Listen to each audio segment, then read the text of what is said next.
हमारे समय का सबसे बड़ा संकट शोर है। और इस शोर के बीच एक चीज है जो खोती जा रही है, खामोशी। ये शोर सिर्फ बाहर नहीं है, हमारे अंदर भी है। हमारे विचार, इच्छाएं, फालतू की बातों का सिलसिला, सोशल मीडिया की बेमतलब खिड़कियां, हर वक्त कुछ न कुछ बोलते रहना, ये सब मिलकर हमारे अंदर इतनी हलचल पैदा कर देते हैं कि हम खुद को सुन भी नहीं पाते। और जब हम खुद को नहीं सुन सकते तो ईश्वर को कैसे सुनेंगे? खामोशी कोई खालीपन नहीं है। खामोशी एक ऊर्जा है, एक ताकत जो हमारे भीतर गहराई से उतरती है। लेकिन हम उससे भागते हैं। हम उस खामोशी से डरते हैं क्योंकि उसमें हमें अपना असली चेहरा दिखता है। एक ऐसा चेहरा जिसे हम अक्सर छुपाने की कोशिश करते हैं, अपने शोर में, अपनी भागदौड़ में, अपने बनावटी रिश्तों में। सोचिए, जब आप कुछ नहीं कह रहे होते, जब आप किसी को जवाब नहीं दे रहे होते, जब मोबाइल ऑफ होता है, जब कोई नोटिफिकेशन नहीं आता, तब आपके अंदर क्या चलता है? वहीं से खामोशी की शुरुआत होती है। लेकिन यही वो जगह है जहां से आत्मा की आवाज सुनाई देती है। ईश्वर बहुत धीरे बोलते हैं। उनकी आवाज को सुनने के लिए चुप होना जरूरी है। हम अक्सर शिकायत करते हैं कि हमें ईश्वर की कोई दिशा नहीं मिलती, कोई मार्गदर्शन नहीं होता। लेकिन सच्चाई ये है कि ईश्वर की आवाज कभी बंद नहीं होती। हम ही इतने शोर में हैं कि सुन ही नहीं पाते। हर दिन कुछ पल ऐसे निकालिए जब आप सिर्फ खामोश रहें। कोई स्क्रीन नहीं, कोई बात नहीं, कोई प्लानिंग नहीं। सिर्फ बैठ जाइए और अपने भीतर झांकिए। पहले कुछ मिनट बेचैनी होगी, मन भागेगा, विचार आएंगे, लेकिन धीरे धीरे एक गहराई उभरने लगेगी। और यहीं से वो शांति शुरू होती है जिसकी तलाश हम बाहर करते हैं। जो व्यक्ति खामोशी को समझ गया, वो अपने जीवन की गहराई को समझ गया। खामोशी सिर्फ जुबान की नहीं होती, मन की भी होती है। और ये मन की खामोशी ही आत्मा की आवाज को जिंदा करती है। इस संसार में हर कोई बोल रहा है, लेकिन वो लोग जो बिना बोले भी बहुत कुछ कह जाते हैं, वो लोग बहुत कम हैं। क्योंकि वो खामोशी की ताकत को जानते हैं। वे जानते हैं कि सबसे सशक्त शब्द वही होते हैं जो बिना बोले कहे जाते हैं। अगर आप अपने जीवन में सच्चे निर्णय लेना चाहते हैं तो खामोशी में जाइए। क्योंकि शोर में लिया गया हर निर्णय अक्सर अस्थायी होता है, भावनाओं में बहा हुआ होता है। लेकिन खामोशी में लिया गया निर्णय आत्मा से जुड़ा होता है, वो टिकता है और वो सत्य के करीब होता है। आज का इंसान सिर्फ बाहरी प्रगति कर रहा है। उसकी टेक्नोलॉजी तेज हो रही है, लेकिन उसकी आत्मा खोखली होती जा रही है। क्यों? क्योंकि उसने खामोशी को त्याग दिया है। वो हर वक्त कुछ न कुछ सुनना चाहता है, कुछ न कुछ देखना चाहता है। उसे अपने आप से मिलना ही नहीं है। लेकिन जो इंसान खुद से नहीं मिला, वो ईश्वर से कैसे मिलेगा? खामोशी से दोस्ती कीजिए। हर दिन थोड़ा वक्त उस शांति को दीजिए जो अंदर गूंज रही है। यह खामोशी धीरे धीरे आपको बदल देगी। आपके सोचने का तरीका बदलेगा। आपकी प्रतिक्रियाएं शांत हो जाएंगी। आप हर छोटी बात पर परेशान नहीं होंगे। आपके भीतर एक स्थिरता आ जाएगी। हमारी दुनिया को चुप रहने वाले लोगों की जरूरत है।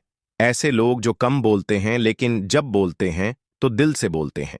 ऐसे लोग जो सुन सकते हैं, अपने मन की भी और सामने वाले की भी। खामोशी वो पुल है जो इंसान को इंसान से और इंसान को ईश्वर से जोड़ती है। एक बार जब आप खामोशी की ताकत को महसूस कर लेते हैं तो फिर बाहर का शोर आपको हिला नहीं सकता। फिर आपके भीतर एक ऐसा मंदिर बन जाता है जहां हर दिन आप ईश्वर से मिल सकते हैं, बिना किसी शब्द के, बिना किसी पूजा के, सिर्फ अपने मौन में। तो चलिए, आज से एक प्रयोग करते हैं। हर दिन 10 से 15 मिनट कुछ भी ना करें, सिर्फ मौन में बैठें। चाहे आंखें बंद करके बैठें, चाहे किसी शांत जगह पर बैठ जाएं, लेकिन उस समय को पवित्र मानिए। धीरे धीरे यह आपकी सबसे पसंदीदा आदत बन जाएगी, क्योंकि इसी खामोशी में आपको आपका सच्चा स्वरूप मिलेगा। शब्दों से परे, भावनाओं से परे, विचारों से परे, वहीं पर वो वास्तविक मैं मौजूद है। और उसी के भीतर ईश्वर है। वही सच्चा मंदिर है, वही सच्चा ध्यान है। इस संसार में बहुत कुछ खो सकता है, लेकिन अगर आप अपनी खामोशी को थामे रखते हैं तो आप कभी खोए नहीं रहते। क्योंकि खामोशी आपको खुद से जोड़ती है, और जो खुद से जुड़ गया वो सब कुछ पा गया। मनुष्य की आत्मा भीतर से चिल्ला रही है, लेकिन बाहर की दुनिया का शोर इतना ज्यादा है कि हम उस मौन पुकार को सुन ही नहीं पाते। हमें आदत हो गई है हर खाली पल को भर देने की, मोबाइल से, टीवी से, बातें करने से, सोशल मीडिया से। जैसे ही थोड़ी देर अकेले रह जाते हैं, बेचैनी बढ़ने लगती है। हम समझते हैं कि शांति का मतलब कुछ करना है, लेकिन सच्ची शांति तब आती है जब हम कुछ नहीं करते, सिर्फ होते हैं। मौन केवल आवाज की अनुपस्थिति नहीं है, यह एक आंतरिक अनुभव है जहां हम खुद से और खुद के भीतर मौजूद ईश्वर से मिलते हैं। मौन हमें अपनी आत्मा की गहराइयों में ले जाता है, जहां हमें अपनी कमजोरियां, डर, इच्छाएं और भ्रम दिखाई देते हैं। लेकिन डरिए मत, यही आत्मज्ञान की शुरुआत है। जो व्यक्ति अपने भीतर की आवाज को सुनना सीख जाता है, वह धीरे धीरे सत्य की ओर बढ़ने लगता है। बड़े बड़े संतों, तपस्वियों और महात्माओं ने मौन को अपनी साधना का आधार बनाया। वे घंटों, दिनों, यहां तक कि वर्षों तक मौन में रहते थे, लेकिन उस मौन में उनके भीतर संवाद चलता रहता था, ईश्वर से, अपने अंतरात्मा से।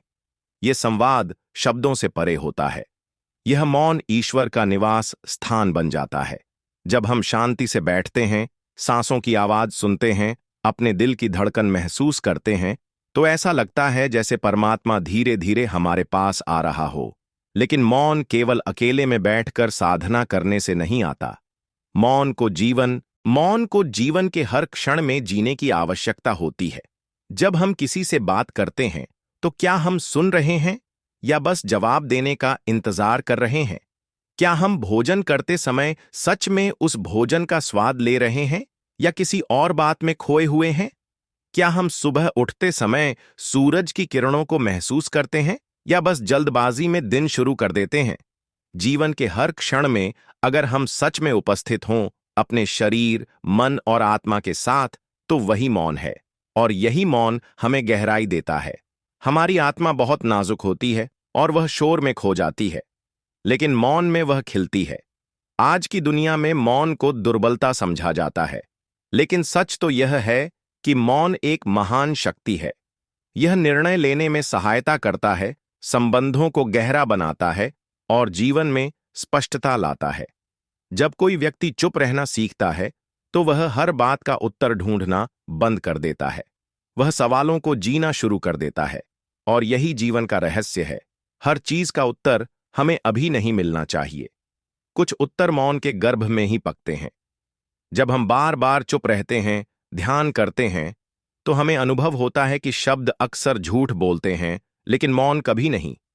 मौन में जो महसूस होता है, वह वास्तविक होता है। वह अभिनय नहीं होता। उस मौन में हमारी आत्मा का सच होता है।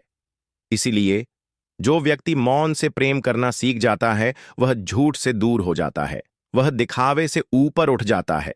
इसलिए जरूरी है कि हम अपनी दिनचर्या में मौन के क्षण ढूंढें। हो सकता है सुबह उठते ही 5 मिनट का मौन हो, या रात को सोने से पहले कुछ देर खुद से मिलने का समय। दिन में कहीं अकेले बैठकर सिर्फ सांसों पर ध्यान देना ही क्यों ना हो। हर छोटा प्रयास हमारी आत्मा को पोषण देता है। शुरुआत में यह मुश्किल लगेगा, बेचैनी होगी, लेकिन धीरे धीरे यह हमारी जरूरत बन जाएगा। जैसे पौधे को पानी चाहिए, वैसे ही आत्मा को मौन चाहिए।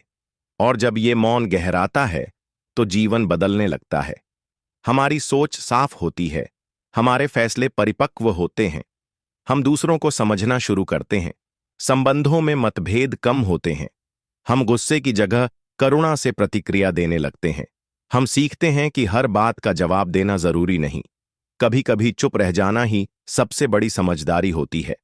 मौन हमें ईश्वर के करीब लाता है, वह ईश्वर जो बाहर नहीं, हमारे भीतर है, जो हमारी हर सांस में, हर धड़कन में, हर भावना में मौजूद है। लेकिन उसे देखने के लिए शोर से हटना जरूरी है। और जब हम मौन में उतरते हैं, तो हमें पहली बार उसका एहसास होता है। हमें लगता है जैसे पूरी दुनिया रुक गई हो, जैसे समय थम गया हो और बस एक शांति है, गहरी, स्थिर और पवित्र। शोर हर तरफ है, इतनी तेजी से फैलता हुआ कि इंसान अपनी ही आवाज को सुनना भूल गया है। इस दुनिया में जहां हर पल कुछ ना कुछ बोलना जरूरी बन चुका है, वहां मौन एक विद्रोह की तरह लगता है। लेकिन क्या आपने कभी उस मौन को महसूस किया है, जो सिर्फ चुप्पी नहीं, बल्कि आत्मा की सबसे गहरी पुकार होती है? मौन सिर्फ शब्दों की अनुपस्थिति नहीं है, ये एक शक्ति है एक अनुभव है, एक संवाद है ईश्वर के साथ। और यही मौन आज खो चुका है हमारी भाग दौड़ भरी जिंदगी में। आज हम बात कर रहे हैं उस शक्ति की जिसे हम समझते नहीं, पर जो हमें भीतर तक बदल सकती है, मौन की शक्ति। कार्डिनल रॉबर्ट सेरा की किताब द पावर ऑफ साइलेंस एक आह्वान है उस खोई हुई शांति की ओर लौटने का, जहां हम फिर से अपने ईश्वर की आवाज को सुन सकें। किताब की शुरुआत एक सच्चाई से होती है। दुनिया तेज हो गई है, बहुत तेज।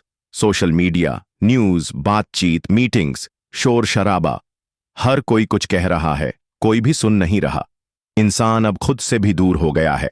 जब भी वह अकेला होता है तो खुद से भागता है, क्योंकि भीतर की चुप्पी अब असहनीय हो चुकी है। कार्डिनल सारा कहते हैं कि मौन में ही ईश्वर मिलता है। जो लोग वास्तव में प्रार्थना करते हैं, ध्यान करते हैं, वे जानते हैं कि ईश्वर की भाषा मौन है। ईश्वर चिल्लाता नहीं है, वह फुसफुसाता है, और उस फुसफुसाहट को सुनने के लिए हमें भी शांत होना पड़ता है। हमें भीतर उतरना पड़ता है, और ये आसान नहीं है। मौन डरावना होता है, क्योंकि वो हमें हमारे असली चेहरे से रूबरू कराता है। जब बाहर की आवाजें बंद हो जाती हैं, तब अंदर के सवाल उठते हैं। मैं कौन हूं? मैं क्या चाहता हूं? और मेरा अस्तित्व किस लिए है? ये सवाल ही आत्मा की शुरुआत है। कार्डिनल सेरा बताते हैं कि असली मौन किसी मठ में जाकर बैठने से नहीं आता। ये तो एक अंतरात्मा की अवस्था है। एक साधु चाहे जंगल में हो या भीड़ में, अगर उसका मन शांत है तो वही मौन है। और एक व्यक्ति अगर मंदिर में भी बैठा हो लेकिन भीतर बेचैन है, तो वो शोर में ही है। मौन आत्म अनुशासन की मांग करता है। जब हम मौन में बैठते हैं तो हमें अपने विचारों को देखना पड़ता है। बार बार हमारा मन भटकता है, पुरानी बातें याद आती हैं, डर सताता है। लेकिन धीरे धीरे जैसे जैसे हम खुद को शांत करते हैं, एक गहराई में उतरने लगते हैं। वहां पर ना तो शब्द होते हैं, ना ही परिभाषाएं, बस एक उपस्थिति होती है, और वही उपस्थिति ईश्वर की होती है। कार्डिनल सेरा के शब्दों में, मौन बिना प्रेम के कठोर होता है, और प्रेम बिना मौन के सतही। ये बात बहुत गहराई से हमारे रिश्तों पर लागू होती है। हम अक्सर रिश्तों में शब्दों से प्यार जताना चाहते हैं, लेकिन असली प्यार तो वो है जो मौन में भी समझ आता है। जब दो लोग एक दूसरे की आंखों में देखकर सब कह जाते हैं, बिना कुछ कहे। इस किताब में कार्डिनल सेरा एक और गहरी बात कहते हैं, मौन के बिना बलिदान संभव नहीं है।